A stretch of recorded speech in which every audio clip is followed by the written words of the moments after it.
అయ్యో! ఎలాబొరేట్‌గా చెప్తాను సార్. నాకేం భయము. సో, తనని మేము ఫస్ట్ తీసుకున్నప్పుడు తను ఇంతకుముందు 2 మూవీస్ చేసింది తెలుగులో. బట్ యెట్ తనకు కావాల్సిన రికగ్నిషన్ ఆ మూవీస్ నుంచి రాలేదు. నేనే మాట్లాడాను స్వయంగా. She doesn't have a manager. మంచిదనుకున్నాము. నేనే మాట్లాడాను ఫోన్‌లో అంతా. తనకి ఓన్లీ థింగ్ వాస్ నాకు చాలా మంచి రోల్ ఉంది. నాకు ఆపర్చునిటీ కావాలి. అండ్ తను ఇనీషియల్ షెడ్యూల్స్‌లో అంతా కూడా చాలా బావుంది సార్. అది కూడా నాకేం కంప్లెయింట్ లేదు. ఎక్కడైతే ఒక అవుట్‌డోర్ షెడ్యూల్ అయింది, మాకు కావాల్సినంత ఫుటేజ్ వచ్చింది అని తనకి అర్థమైందో, అక్కడి నుంచి అసలు చాలా అంటే చాలా ఇబ్బంది పెడుతూనే వచ్చింది. అంటే చిన్న చిన్న డిమాండ్స్‌కి అవి మేము పూర్తి చేయకపోతే నేను రేపు షాట్‌కి రాను అన్న దగ్గర నుంచి లాస్ట్ డే ఇంకా అయిపోయింది. ఇవాళ తను చేసి ఒక చిన్న మోంటాజ్ షాట్ ఉంది. ఇది చెయ్యాలి అనేసరికి నేను క్యారవాన్ దిగనంటే దిగను. నాది పెండింగ్ పేమెంట్. అది కూడా మేము అగ్రీమెంట్ ప్రకారమే ఇచ్చుకుంటూ వచ్చాం పేమెంట్ అంతా. ఎప్పుడు డీలే చేయలేదు. అండ్ ఇందాక చెప్పినట్టు పేమెంట్ ఇబ్బందులు అందరికీ ఎదుర్కొన్నారు. తను ఒక్కరితే కాదు. ఇన్‌ఫాక్ట్ వాళ్ళందరికన్నా తనకి సినిమా అవసరము. It is her movie. It is her opportunity. అందరూ రెడీ ఉన్నారు. నేను క్యారవాన్ దిగనని కూర్చుంది. బలవంతంగా అడిగిన అమౌంట్ మేము అంత ఇబ్బంది మాకు బడ్జెట్ ఓవర్ షూట్ అయిందండి. అది కూడా ఒప్పుకుంటాను. ఆ లాస్ట్ షెడ్యూల్‌లో అంత ఇబ్బందిగా ఉన్నప్పుడు ఇస్తే కానీ దిగనని చెప్పింది. అది కూడా చేయించాము. పంపించేసాము అమ్మాయిని బాంబేకి. ఇప్పుడు అగ్రీమెంట్ ప్రకారము తనకి రావాల్సింది 1,04,000 విచ్ ప్రమోషన్స్ అయ్యాక ఇస్తామని క్లియర్‌గా మెన్షన్ చేసి ఉంది అగ్రీమెంట్‌లో. తనేమంటుంది, నేను వచ్చే ముందే నాకు డబ్బులు కావాలి. లేకపోతే నేను రాను. నేను నిన్ను నమ్మనమ్మా. నువ్వు ఆల్రెడీ నన్ను సతాయించావు. షూటింగ్‌లోనే సతాయించావు. ఇప్పుడు సతాయించవని ఏంటి నమ్మకము? నేను ఇవ్వలేను. నువ్వు రా, ప్రమోషన్స్ అన్నీ చేసుకో. ప్రీమియర్ షో ఎండ్‌కి నీ పేమెంట్ అంతా ఇచ్చి నేను పంపించేస్తాను అని చెప్పాను. తను ఎక్స్ట్రా డేస్ కొన్ని అయ్యాయి. దానికి కూడా కావాలి అని డిమాండ్ చేసాం. Which is not in the agreement. Good willow మనం ఉంటే నాకు సినిమా బిజినెస్ అయింది అంటే డెఫినెట్‌గా ఇస్తాను. ఇప్పుడు నేను అది నీకు కమిట్ అయ్యే పొజిషన్‌లో అది కూడా లేను. నీకు కూడా సినిమా అవసరం, నాకు అవసరము. ఇంత డిస్కషన్ అయ్యి ఈ ఈవెంట్‌ది కూడా ఇన్ఫర్మేషన్ వెళ్ళింది తనకి. This is the last event. దీని తర్వాత సినిమాకి సంబంధించి ఏమీ ఉండదు. నువ్వు చాలా మంచి రోల్ చేసి వెరీ బ్యూటిఫుల్ పర్ఫార్మర్ అండి. తనకి చాలా మంచి ఫ్యూచర్ ఉంటుంది. చాలా చాలా బాగా చేసేది. అది నేను అసలు డినయే చేయను. బట్ నిన్ను నువ్వు ప్రమోట్ చేసుకో. నీకే ఉపయోగము. సినిమా లాస్ట్ ఈవెంట్ అని చెప్పినా కూడా అటునుంచి మాకేమీ రెస్పాన్స్ రాలేదు. అండ్ నాకు అది కొంచెం నిజంగానే చాలా బాధ అనిపించింది. That I had to address. ఎందుకంటే అడుగుతారు మీరందరూ తను ఎందుకు రాలేదు ఏంటి అని. అండ్ నాకు భయపడాల్సిన అవసరం కూడా లేదు. So I thought I'll address it మీ అందరి ముందు బిఫోర్ తన టాపిక్ రాకముందు. అండ్ ఇంకొకటి, I'm not breaching the agreement. తను ఇప్పుడు రాలేదు కాబట్టి తనకి రావాల్సిన 1,04,000 తనకి ఇవ్వదలుచుకోలేదు. అలా అని నేను పాకెట్లో వేసుకుంటున్నాను, మిగుల్చుకుంటున్నాను అని కూడా కాదు. మా సినిమా ఒక హార్ట్కి సంబంధించింది కాబట్టి దెర్ ఇస్ అ స్కీమ్ అండి తిరుపతి తిరుమల దేవస్థానంలో చిన్నపిల్లల హార్ట్ ఆపరేషన్కి. ఆ అమౌంట్ మొత్తం నేను ఆ ఫండ్కి డొనేట్ చేస్తున్నాను. తనకి మాత్రం నేను ఇవ్వదలుచుకోలేదు.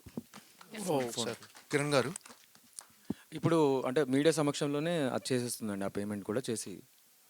సార్ సార్ కిరణ్ గారు, సార్ అంటే ఇప్పటి వరకు ఈ నెలలో చాలా మంచి కంటెంట్ చూశారు ఆడియన్స్. వర్షమ్మటి బ్లాక్ బస్టర్స్ సినిమా రీసెంట్గా ఇరుముడి కానీ విశ్వనాథన్ సన్స్ కానీ అంటే మంచి కంటెంట్కి అలవాటు పడ్డారు ఆడియన్స్. సో మన కంటెంట్ ఎలా ఉండబోతుంది అంటే ఎలాంటి కంటెంట్తో మీరు ఆడియన్స్ని ఆకట్టుకోవడానికి ట్రై చేస్తున్నారు? వీటి మధ్యలో ఖచ్చితంగా కంపారిజన్ వస్తుంది కంటెంట్ గురించి. ఎలా ఉండబోతుంది కంటెంట్? అవన్నీ ఎంత బాగున్నాయో కీకు చిరంజీవి కూడా ఈక్వల్గా బాగుంటుంది సార్. ఈక్వల్గా ఎంతో కొంత బాగుంటుంది కదా, ఈక్వల్గా బాగుంటుంది. 2026లో బెస్ట్ మూవీస్లో కీకు చిరంజీవి కూడా డెఫినెట్గా ఉంటుంది.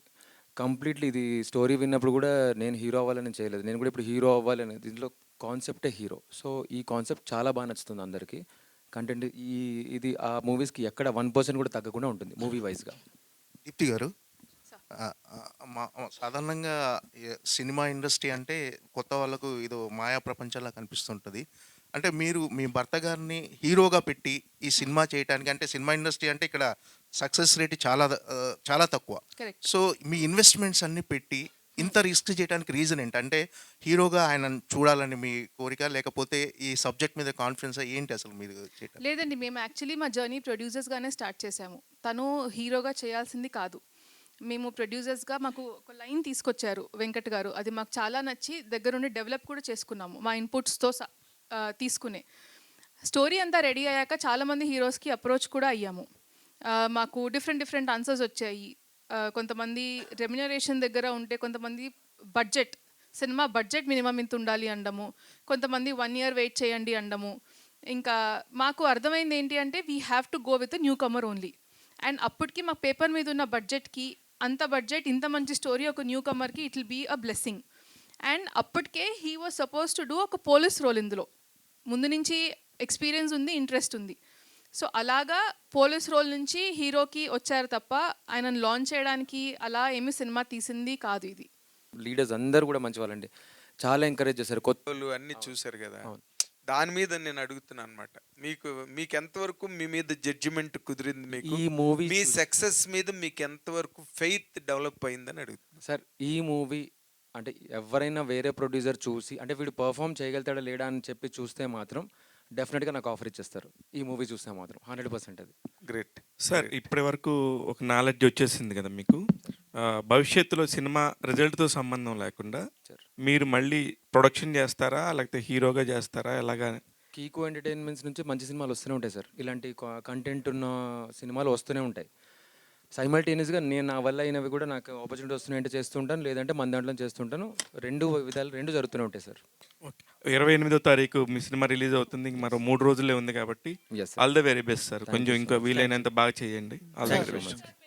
Thank you sir. అది కొంచెం కెమెరా జూమ్ చేసుకోండి. అంటే ఆ 4,000 సురేష్ గారికి ఇచ్చేస్తాం మేము సార్. కొంచెం అది మీరు రెస్పాన్సిబుల్లో. సురేష్ ఒక్కడుంటే చాలండి, అన్ని పనులు అయిపోతాయి.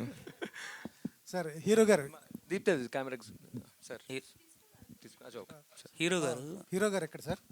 ఒక్క నిమిషం సార్. ఈ సినిమా మీ సినిమా చాలామంది ప్రొడ్యూసర్స్కి ఇండస్ట్రీలో వేశారని చెప్పారు. చాలామంది ఇది 100 కోట్ల సినిమా అంటున్నారు. ఇది నిజంగా అని అంటున్నారు, బయటకు వచ్చింది ఆ టాకు. ఇది నిజంగా కామెడీయా లేకపోతే మీరేమన్నా బజ్ ఏమైనా సృష్టించాలని అలా చేశారా? సార్ నాతో అన్న మాట ఇదే సినిమాలో హీరో ఒక పెద్ద హీరో పడి ఉంటే ఇది 100 కోట్లు కొట్టే సినిమా అని నాతోటే అన్నారు.